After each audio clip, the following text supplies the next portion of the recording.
Hi. Oh, I can't see it. I can't see everyone. Oops. Go away.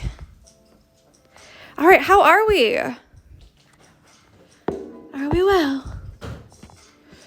There's Jessie, just banging into everything. Hi.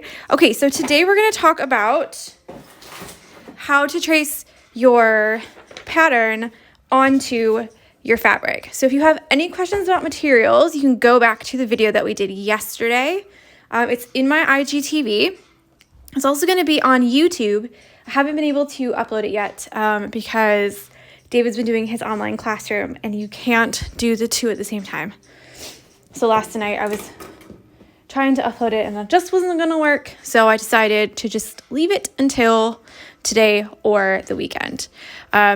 So in the poll I put up yesterday, you guys voted for this teapot, the traditional teapot. So all my dreams of having a honeycomb teapot are gone. Thanks a lot for that. I'm just kidding. So we're going to do that today, and we're going to do the coffee one as well. So I'm going to show you a couple different ways that you can do it. So the first way is if you do not have a printer. If you don't have a printer, then don't worry. It's totally fine. What you can do if you have an iPad or if you have a computer screen, it works on your computer screen as well. What you're going to do is, this is my computer screen. What you're going to do is put your hoop. So I like to stitch with my hoop like this. Some people like to stitch with it like this because they hold on to the inside, but I hold on to the inside of the ledge when I stitch. Can you see? Like that. So I like to keep the flat side up. So what you're going to do is flip it over like this. Turn up your brightness all the way. And you can put this directly over. Zoom in and out if you need to.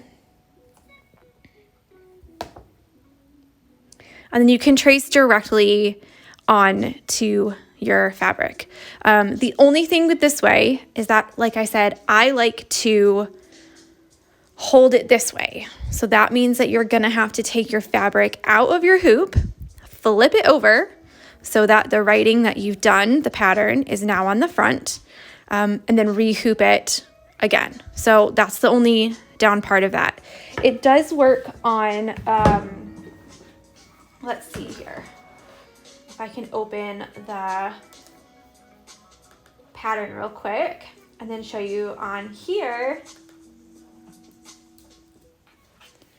how to do it too. So you've got your computer screen. Good afternoon, Veronica. You can scroll up and down, make it the size you want. You can zoom in, you can zoom out, you can make full screen, you can do the view so you can hide it so that's just this. And we just want the bottom part really. So you need to zoom it in and out so it matches. So if you don't have a printer and you're like, oh, I can't do it now, you can, because you can do it this way. And it's super, super clear and you can draw on that. I wouldn't press too hard on your computer screen. So please keep that in mind. And you also should turn your brightness all the way up so that you can see it. If your brightness is all the way up and you still are having a little bit of a hard time, hi, George. Funny story, a couple of people were saying, they were like, I want to know who George is. I just want to meet him. He seems so nice. And I was like, how do you know that he's nice? He literally just does the wave and then leaves. So how do you know? It was just really funny. I thought George would like that. So yeah, make sure your brightness is all the way up and I would probably use one of these pens or maybe one of the markers. Just because if you do the pencil and you do it a little bit wrong, you won't be able to erase it. So there's that way, okay? Now, if you do have a printer,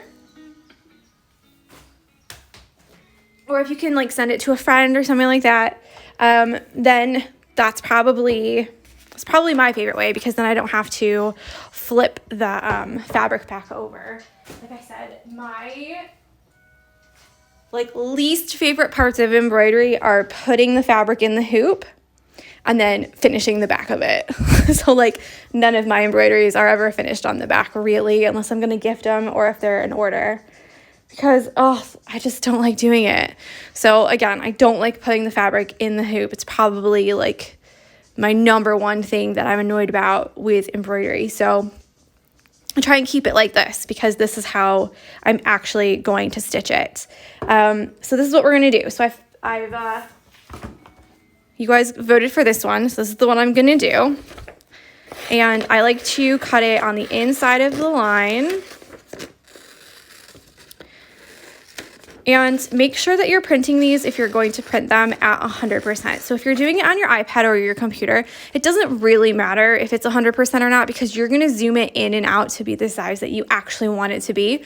And you know that it's going to fit because you can see it right on your computer. Yeah.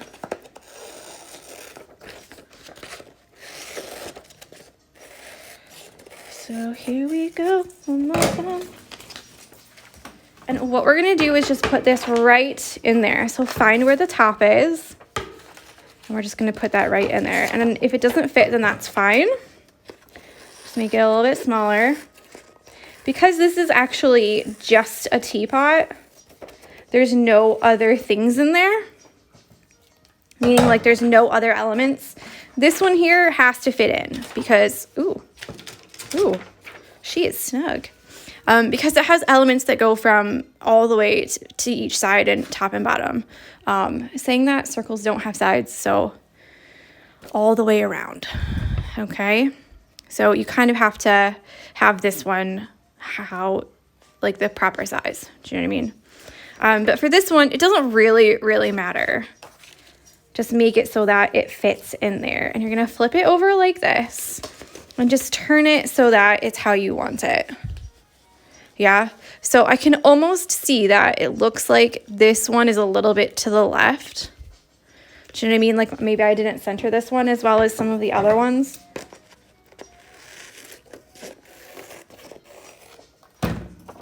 So we'll just slim that down and see if that helps a little bit.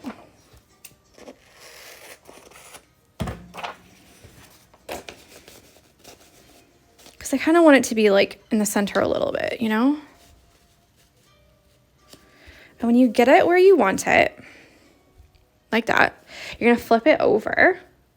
And then this is where the blue tack comes in. You can also use just regular tape, like that clear tape. Or if you have washi tape, you can use that. I use the blue tack because I can use it again and again and again. And you're just going to take a big chunk of it and put it on the wood and on the paper. So you're really going to push it hard because the blue tack won't stay all the way on the wood. If that makes sense.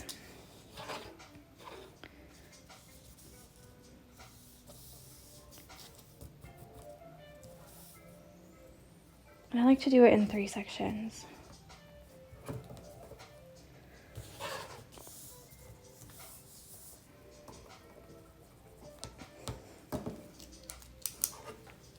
Yeah, so from here, I can just trace. Now this is the thinnest one, which is 5. I should probably use the middle one. So it gives us like a better line that we all can see. And for tips for tracing, a lot of people say, oh, I can't do a straight line. I can't, do it so well. Do the best that you can and also take breaks if you need to. What I like to do is put my fingers on the back like this, so it gives it a little bit of support on the back. And only do a little bit at a time. And there is a third way, and I'm going to show you the third way in a minute. But that way you need to I'm just checking back for comments just to make sure. That way you need to flip the fabric as well. So I'll just explain it. But that way it's just like you did on your iPad where you flip it over this way. You can put it right up to a window and the light from nature will shine through your hoop. Honestly, the biggest tip and trick that I have is to take a plain sheet of paper and practice. And I'll show you how I do that too.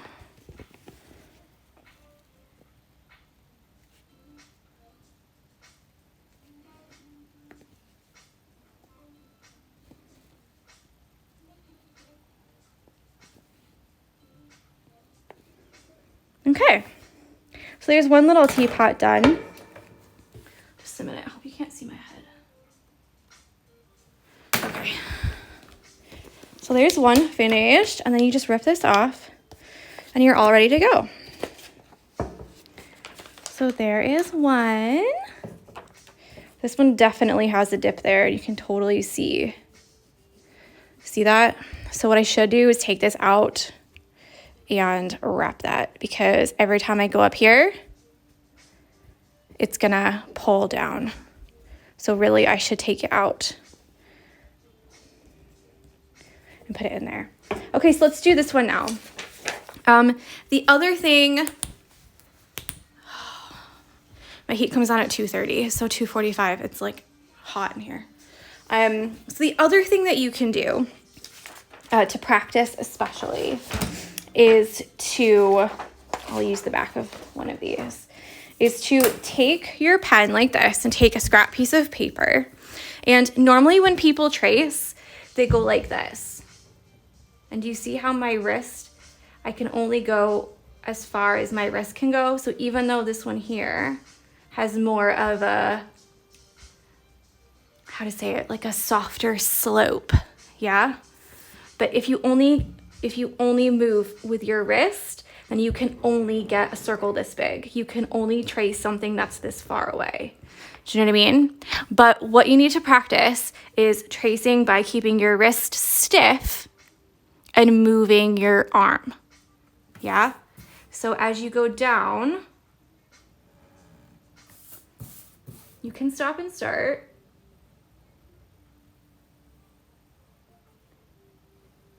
But we're trying to not move our wrist a lot. We're trying to just keep your wrist straight, and we're trying to, I can't even remember like what I did here. And then obviously for the details, you can like, however that is, because I can't see it very well. Do you know what I mean? The other thing you can do to really, really help, especially to strengthen your tracing skills, is to go and make long parallel lines on your paper. That's why I said this is for scrap paper, because you're just going to waste it. So you're going to go like this.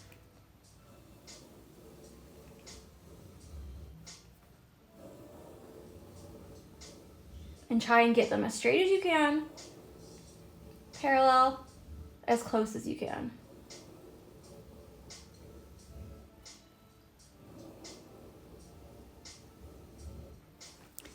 And what that will help with is your wrist control and tracing better, basically. So there's your little art lesson for today. Another pointless thing I've told you. It's really not that pointless, but it's really good to know for when you're tracing, because if you're only going like this, then yeah, you can only draw things that are in that little circle as far as your wrist can go. But as long as you start to build up that strength, then you'll do better. Yeah? I hope that makes sense. I hope you're not like, that's dumb. Come on. Give us some real tips. Alternatively, you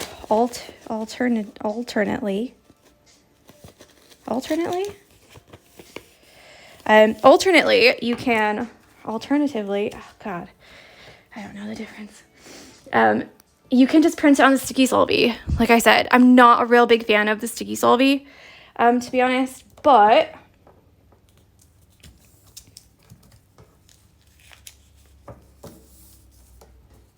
if you have to use it, then you have to use it. You know what I mean? Like, sometimes you just need it. So there you go.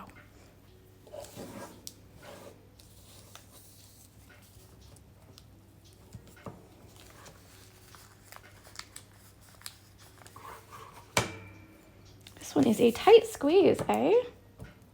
But take your time on these. Really take your time. Trace them as well as you can trace them. What is happening here?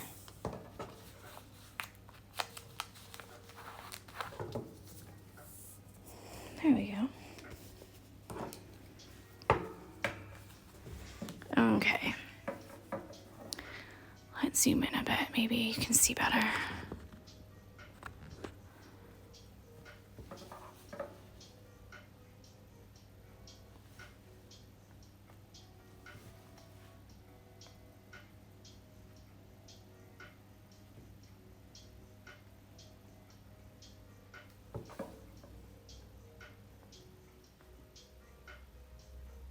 If you have any questions at all, then just put them in the chat and I'll like pop up every once in a while and answer them. Because you know this isn't like the most riveting thing that you've ever seen.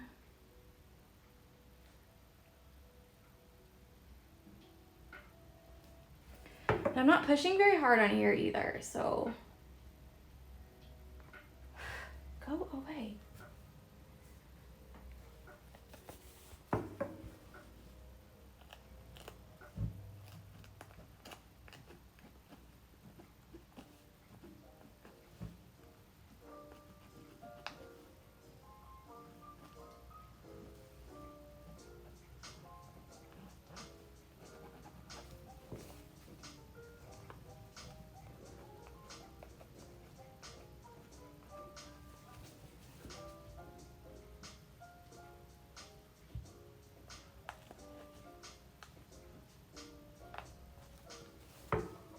That one got a little bit big, but that's okay.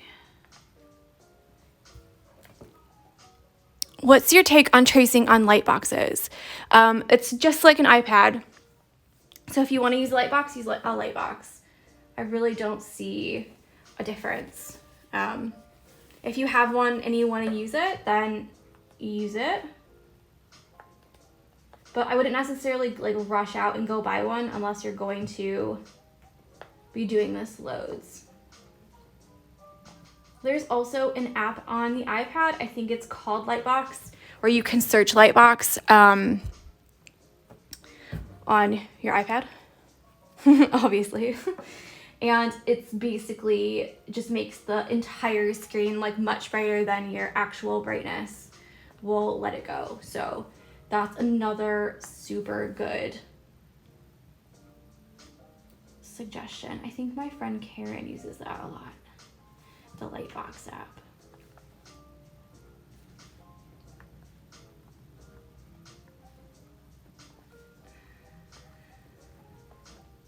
I find when I'm tracing, I will hold my breath a lot, which is ridiculous.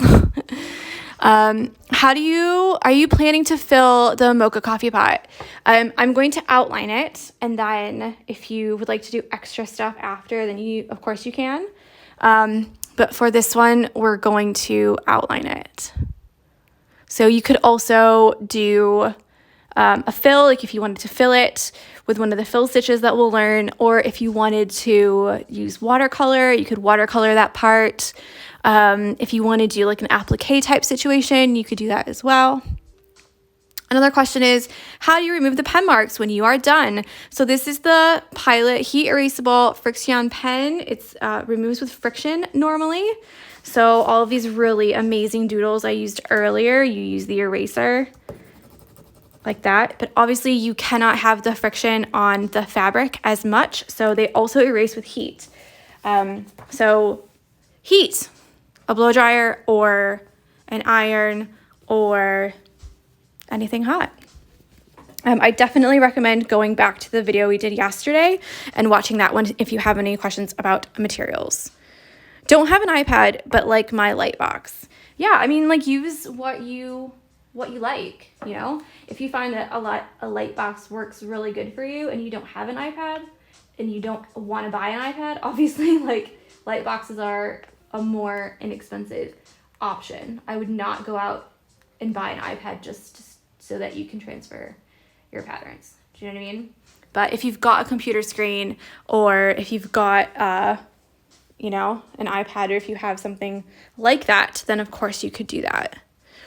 If you watercolor paint it, do you do that before embroidering or just be really careful later? That's completely up to you. I will probably outline mine in black.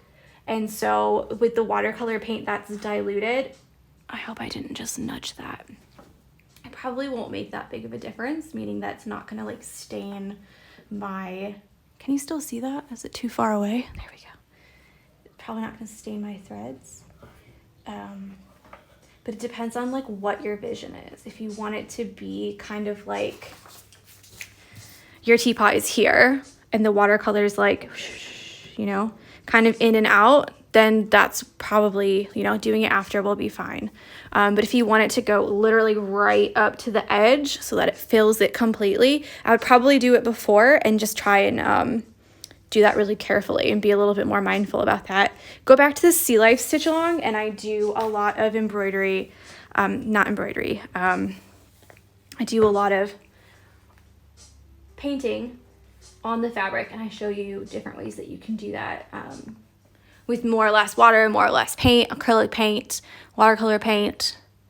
I even used like markers. If you have markers, you can soak those in water for a while and get all the ink out. So there's lots of different ways that you can incorporate that.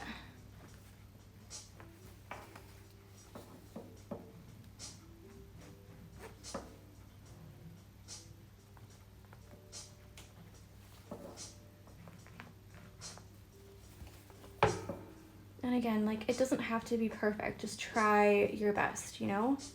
People are like, oh my gosh, my tracing is so horrible. No, it's not. You're gonna go over it later anyways.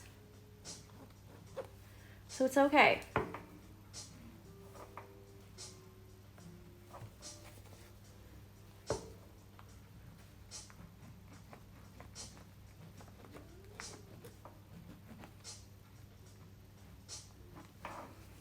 Let's see here.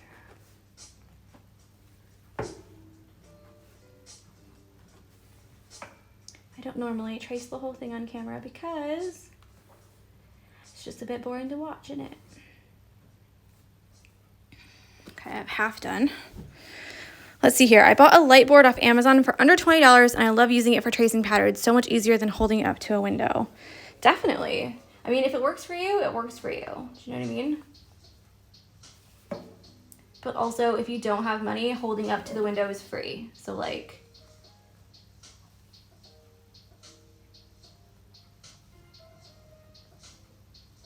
I totally appreciate like all different budgets. I'm going straight through that.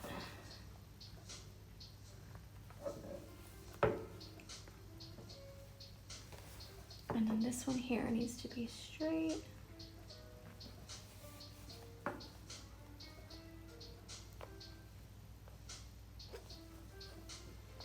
And then let's do these ones.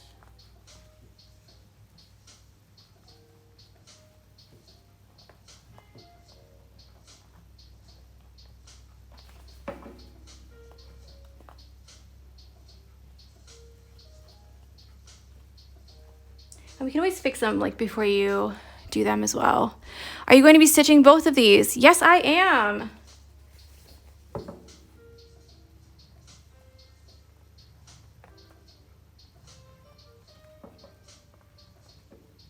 Okay.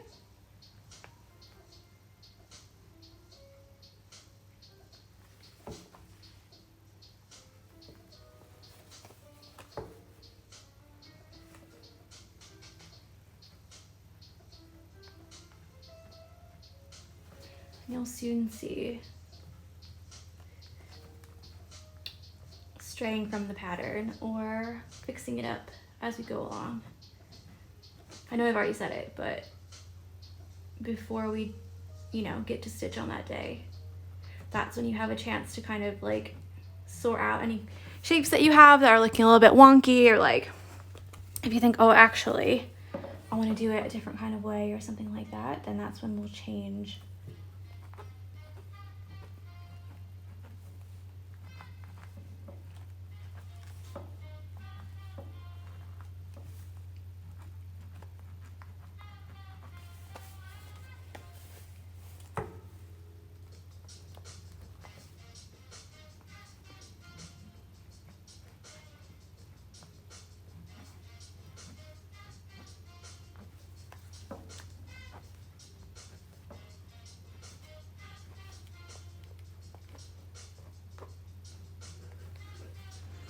Okay, the hardest part is making the circles, I swear.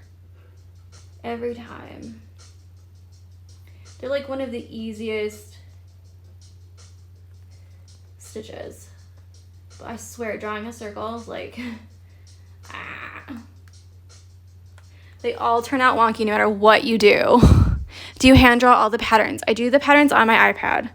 So yes and no. So I do draw them, but I draw them on my iPad. And so that way I can edit them a lot easier. So what I used to do was draw each one on a piece of paper. And then if I wanted to, edit it, I'd have to get a new piece of paper and trace out the things that I liked and erase the things I didn't like and make a new pattern and then see how it looked. So for me, the iPad was great because it really helped me to make the patterns a little bit quicker. Oh, it's the, I was like, what is that? It's obviously the cup handle.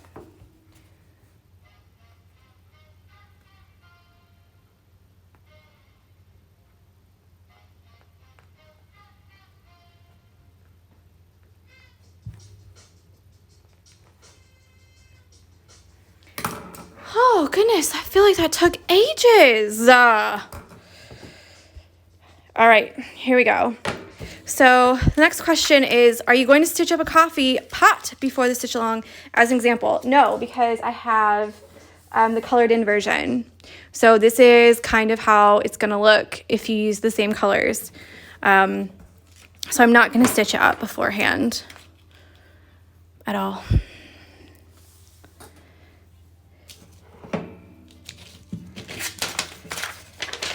So there we go. Obviously a little bit of wonkiness on the pot here, but again, it's okay. It's fine. It's fine. We can always fix that when we stitch it. So there we go, how to trace. I did say I would do the last two ways, and I will show you that real quick. Let me just bend this over and let's see if you can see what I'm talking about. Because I've got this new arm, yeah? Let's see. There's my Coke.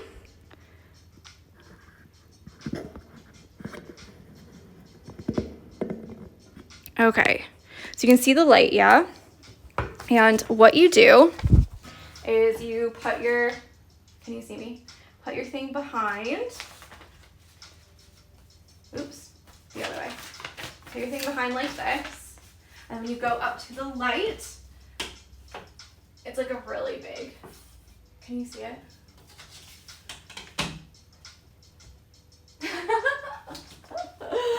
I hope you could see that because I can't see if you could see it or not, but but that's how you would do that.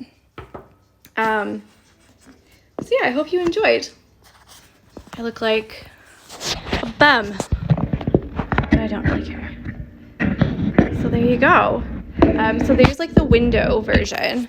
It's basically you just put this on the front like this, flip it over and put it through up to the window, and then you can see it better. And it shows all the details really, really well. So you can either tape it up to the window or you can blue tack it to the window. It's totally up to you. But yeah, like I said, gonna have to wash my fabric. Goodness. So yeah, there we go. That's all I've got for you guys. I don't want to keep you any longer than possible, really. So I've traced both of them. I used the number 7 pen, and that's it. So I'm all ready for February. A couple questions just real quick before I go. Somebody says, do we have to draw our own flowers? Like make them up ourselves right now and then we stitch them with you? And the answer is no. I have preset flowers that we are all going to draw, and we're going to do one flower or one stem or whatever a day. So we'll draw it first and I'll show you exactly how to draw it. normally on a piece of scrap paper or something, and I'll just put it in front of the camera, then you can have a little look of how to do it. And then we'll put it on the actual fabric and then start stitching. I will try to tell you the color that I'm going to use and how many strands at the very, very beginning. So that way I shouldn't have any, how many strands, or like what color are you going to use, or anything like that. The other thing I wanted to show you was on YouTube. Let's just see if it's going to log in because I'm already on it, if you know what I mean.